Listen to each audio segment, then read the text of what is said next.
Il y avait à ce moment-là à Lausanne un salon du tourisme, dans la grande période des salons du tourisme comme il y en a existé au Palais de Beaulieu à Lausanne, qui était extraordinaire, où il y avait notamment des défilés dans Lausanne à cheval avec des cow-boys, des tas de trucs, c'était absolument fantastique.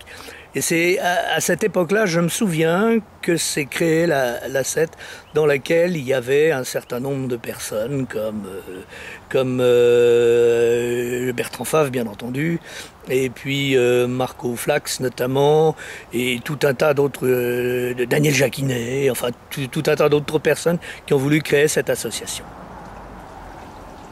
Journaliste de tourisme, à bien des points de vue, chez nous du moins, c'était une affaire plat de soupe gratuite, invitation à droite et à gauche, publicité cachée, c'était ça. Et puis est arrivé Bertrand Favre, on est devenus amis, associés, il avait une rigueur, et puis il fallait codifier tout ça. Il fallait avoir des membres. Il avait envie d'avoir des contacts avec d'autres journalistes et puis des journalistes de tourisme.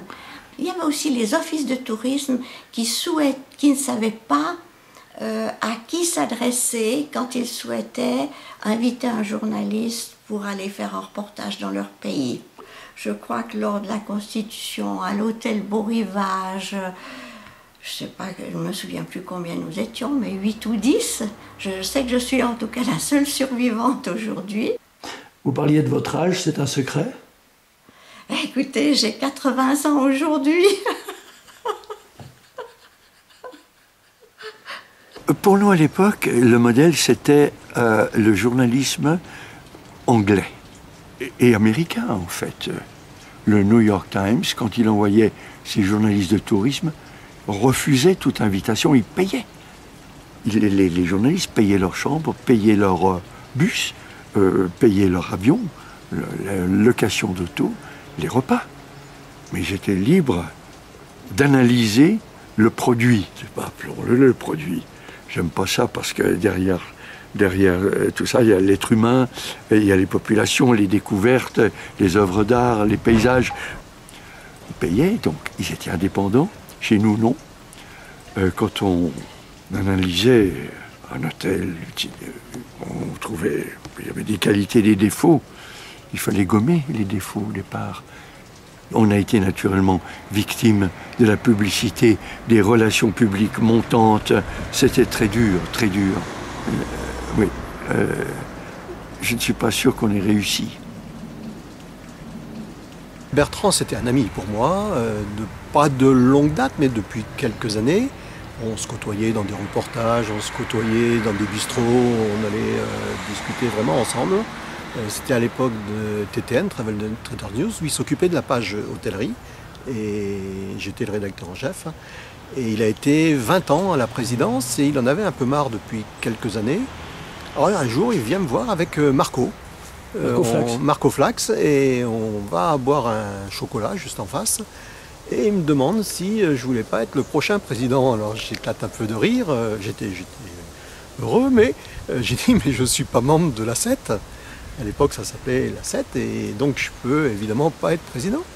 Il me dit mais de toute façon tu vas signer tout de suite et puis tu deviens membre, et comme ça tu peux venir nous voir au comité. Les membres ont le droit d'assister aux séances de comité, et puis on te met coprésident. Comme ça t'apprendra un peu les trucs, tu comprendras mieux les choses, etc.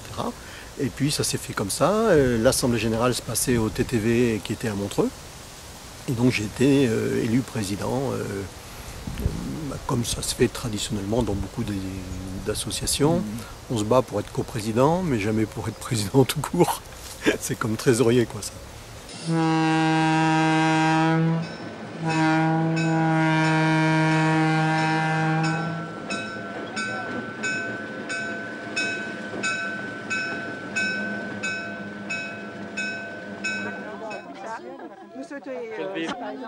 Alors nous étions à une cérémonie de mariage et un verre de l'amitié dans les dunes de Nefta pour le coucher de soleil que certains ont pu voir, les autres à revenir demain matin pour le lever.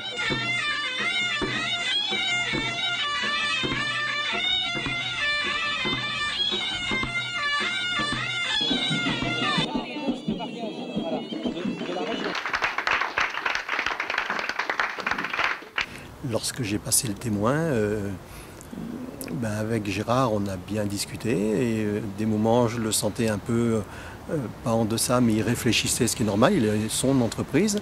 Et puis un jour, il m'a dit oui, je suis d'accord, je fonce. Et puis il dit toujours, donc tout va bien. Je me suis lancé dans cette aventure et le passage des pouvoirs a eu lieu, sauf erreur, en 1999 au musée olympique à Lausanne. Alors, il y a eu plein de beaux moments. Je ne pourrais pas dire le plus beau, ce serait mentir. Il y a eu plein de bons moments et surtout depuis qu'il y a une chose que nous avons instituée, c'est-à-dire de faire chaque assemblée générale dans un pays différent ou dans un lieu différent en tout cas.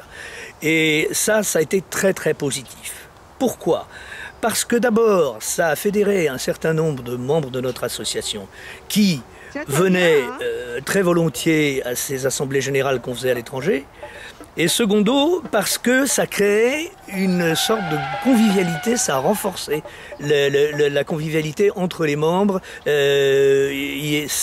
C'était, en plus d'être une association, c'était aussi une amicale. Le buisson ardent, si tu plantes verte, c'est là où Moïse a eu l'ordre de Dieu de ne plus avancer, d'enlever son sandal, comme il est au lieu le plus sacré du monde. Et l'unique, ou bien le spécial, cette plante, elle est verte tout au long de l'année. Les 12 mois, elle est verte. On a essayé de la planter ailleurs, mais jamais poussée. Elle n'existe que ici, dans le monastère. Puis tu chantes. Allah. Chante.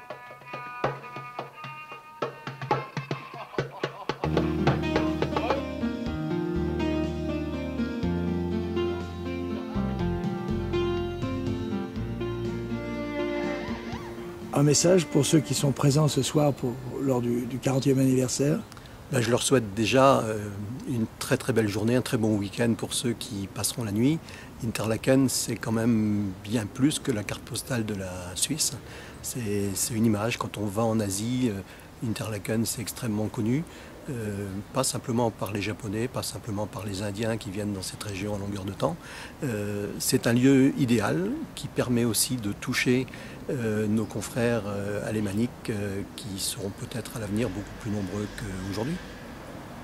Il faut y croire, il faut foncer, il faut faire les choses, il faut trouver des idées, il faut trouver des motifs, il faut trouver des objectifs, de façon à ce que tout le monde puisse y retrouver son compte. Or, apparemment, aujourd'hui, et particulièrement aujourd'hui où le journalisme de tourisme est très malade, a beaucoup de difficultés, je pense qu'aujourd'hui, c'est quand même un tour de force d'arriver à avoir une association comme la nôtre qui vit toujours. Alors, je suis contente d'avoir vécu à l'époque à laquelle j'ai vécu. Il me semble qu'elle était plus belle qu'aujourd'hui, qu'on avait moins de soucis qu'on est jeunes aujourd'hui, bien qu'ils aient plein de choses que nous n'avions pas. Nous n'avions pas l'ordinateur, toute l'informatique, mais il me semble qu'on était moins inquiets par rapport à l'avenir. Il faut avoir du courage, un peu d'optimisme, beaucoup d'optimisme. Ne pas oublier de prendre des vitamines C pour résister à l'érosion de la méchanceté, lutter contre la méchanceté, la violence. Et